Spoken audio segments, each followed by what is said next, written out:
नमस्कार साथियों, मैं अनीता श्रीवास्तव आपका हार्दिक अभिनंदन करती हूँ। श्रीमद् वाल्मीकि रामायण में आज का प्रसंग है लक्ष्मण और सीता सहित श्री राम का प्रयाग में गंगा यमुना के समीप भरद्वाज आश्रम में जाना, मुनि के द्वारा उनका अतिथि सत्कार, उन्हें चित्रकूट पर्वत पर ठहरने का आदेश तथा चित्रकूट की महत्ता एवं शोभा का वर्णन। उस महान वृक्ष के नीचे वह सुंदर रात बिताकर वे सब लोग निर्मल सूर्योदय काल में उस स्थान से आगे को प्रस्थित हुए जहाँ भागीरथी गंगा से यमुना मिलती है। उस स्थान पर जाने के लिए वे महान वन के भीतर से होकर यात्रा करने लगे।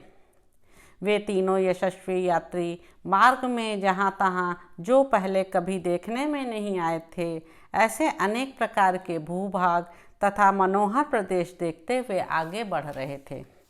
सुखपूर्वक आराम से उठते बैठते यात्रा करते हुए उन तीनों ने फूलों से सुशोभित भांति भांति के वृक्षों का दर्शन किया। इस प्रकार जब दिन प्रायः समाप्त हो चला, तब श्री राम ने लक्ष्मण से कहा, सुमित्रानंदन, वह देखो, प्रयाग के पास भगवान अग्निदेव की ध्वजा रूप उत्तम धूम उठ रहा है। मालूम होता है मुनिवर भरद्वाज यही हैं। निश्चय ही हम लोग गंगा यमुना के संगम के पास आ पहुँचे हैं, क्योंकि दो नदियों के जलों के परस्पर टकराने से जो शब्द प्रकट होता है वह सुनाई दे रहा है। वन में उत्पन्न हुए फल मूल और काष्ठ आदि से जीविका चलाने वाले लोगों ने जो लकड़ियाँ काटी हैं वह दिखाई देती हैं, तथा जिनकी लकड़ियाँ काटी गई हैं वे नाना प्रकार के वृक्ष भी आश्रम के समीप दृष्टिगोचर हो रहे हैं। इस प्रकार बातचीत करते हुए वे दोनों धनुर्धर वीर श्री राम और लक्ष्मण सूर्यास्त होते होते गंगा यमुना के संगम के समीप मुनिवर भरद्वाज के आश्रम पर जा पहुँचे। श्री रामचंद्र जी आश्रम की सीमा में पहुंचकर अपने धनुर्धर वेश के द्वारा वहां के पशु पक्षियों को डराते हुए दो ही घड़ी में तय करने योग्य मार्ग से चलकर भरद्वाज मुनि के समीप जा पहुँचे। आश्रम में पहुंचकर महर्षि के दर्शन की इच्छा वाले सीता सहित वे दोनों वीर कुछ दूर पर ही खड़े हो गए। पर्णशाला में प्रवेश करके उन्होंने तपस्या के प्रभाव से तीनों कालों की सारी बातें देखने की दिव्य दृष्टि प्राप्त कर लेने वाले एकाग्रचित तथा तीक्ष्ण व्रतधारी महात्मा भरद्वाज ऋषि का दर्शन किया, जो अग्निहोत्र करके शिष्यों से घिरे हुए आसन पर विराजमान थे। महर्षियों को देखते ही लक्ष्मण और सीता सहित महाभाग श्री राम ने हाथ जोड़कर उनके चरणों में प्रणाम किया। तत्पश्चात लक्ष्मण के बड़े भाई श्री रघुनाथ ने उनसे इस प्रकार अपना परिचय दिया। भगवान, हम दोनों राजा दशरथ के पुत्र हैं। मेरा नाम राम और इनका लक्ष्मण है, तथा ये विदेह राज जनक की पुत्री और मेरी कल्याणमयी पत्नी सती साध्वी सीता हैं, जो निर्जन तपोवन में भी मेरा साथ देने के लिए आई हैं। पिता की आज्ञा से मुझे वन की ओर आते देख ये मेरे प्रिय अनुज भाई सुमित्रा कुमार लक्ष्मण भी वन में ही रहने का व्रत लेकर मेरे पीछे पीछे चले आए हैं। भगवान, इस प्रकार पिता की आज्ञा से हम तीनों तपोवन में जाएंगे और वहाँ फल मूल का आहार करते हुए धर्म का ही आचरण करेंगे। परम बुद्धिमान राजकुमार श्री राम का वह वचन सुनकर धर्मात्मा भरद्वाज मुनि ने उनके लिए आतिथ्य सत्कार के रूप में एक गौ तथा अर्घ्य जल समर्पित किए। उन तपस्वी महात्मा ने उन सबको नाना प्रकार के अन्न रस और जंगली फल मूल प्रदान किए, साथ ही उनके ठहरने के लिए स्थान की भी व्यवस्था की। महर्षि के चारों ओर मृग पक्षी और ऋषि मुनि बैठे थे और उनके बीच में वे विराजमान थे। उन्होंने अपने आश्रम पर अतिथि रूप में पधारे हुए श्री राम का स्वागत पूर्वक सत्कार किया।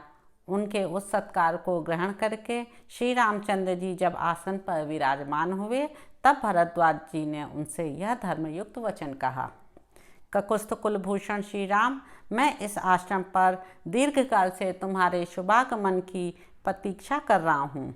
मैंने यह भी सुना है कि तुम्हें अकारण ही वनवास दे दिया गया है। गंगा और यमुना, इन दोनों महानदियों के संगम के पास यह स्थान बड़ा ही पवित्र और एकांत है। यहाँ की प्राकृतिक छटा भी मनोरम है, अतः तुम यहीं सुखपूर्वक निवास करो।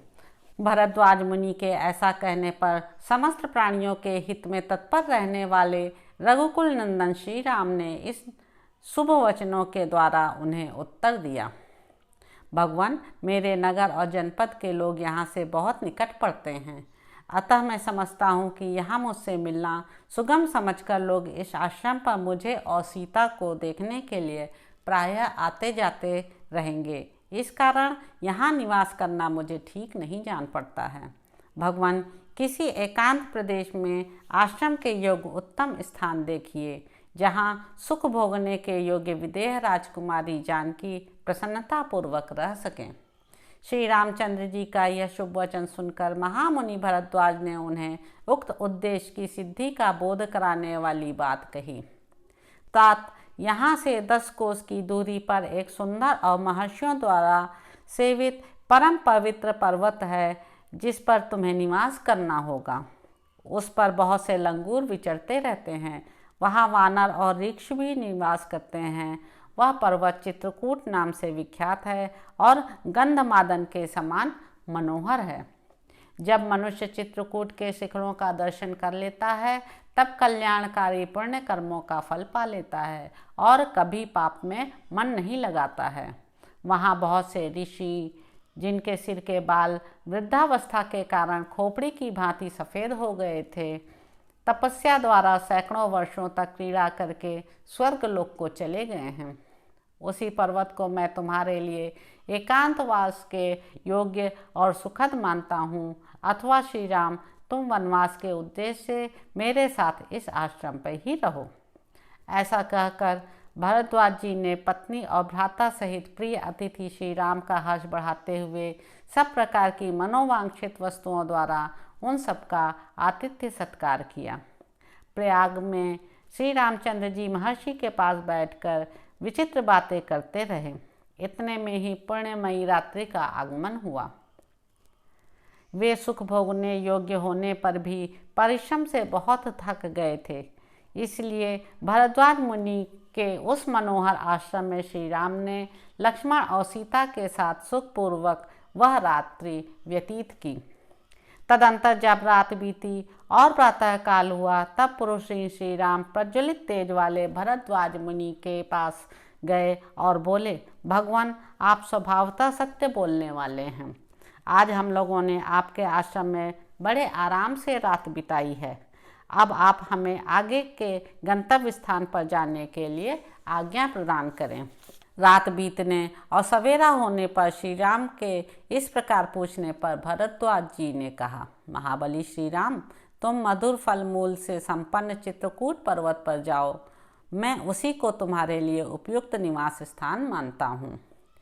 वह सुविख्यात चित्रकूट पर्वत नाना प्रकार के वृक्षों से हरा भरा है। वहाँ बहुत से किन्नर और सर्प निवास करते हैं। मोरों के कलरवों से वह और भी रमणीय प्रतीत होता है। बहुत से गजराज उस पर्वत का सेवन करते हैं। तुम वहीं चले जाओ। वह पर्वत परम पवित्र, रमणीय तथा बहुसंख्यक फल मूलों से संपन्न है। वहाँ झुंड के झुंड हाथी और हिरन वन के भीतर विचरते रहते हैं। रघुनंदन, तुम उन सबको प्रत्यक्ष देखोगे। मंदाकिनी नदी, अनेकानेक जल स्रोत, पर्वत शिखर, गुफा, कंदरा और झरने भी तुम्हारे देखने में आएंगे। वह पर्वत सीता के साथ विचरते हुए तुम्हारे मन को आनंद प्रदान करेगा। हर्ष में भरे हुए टिट्टिभ और कोकिलों के कलरवों द्वारा वह पर्वत यात्रियों का मनोरंजन सा करता है।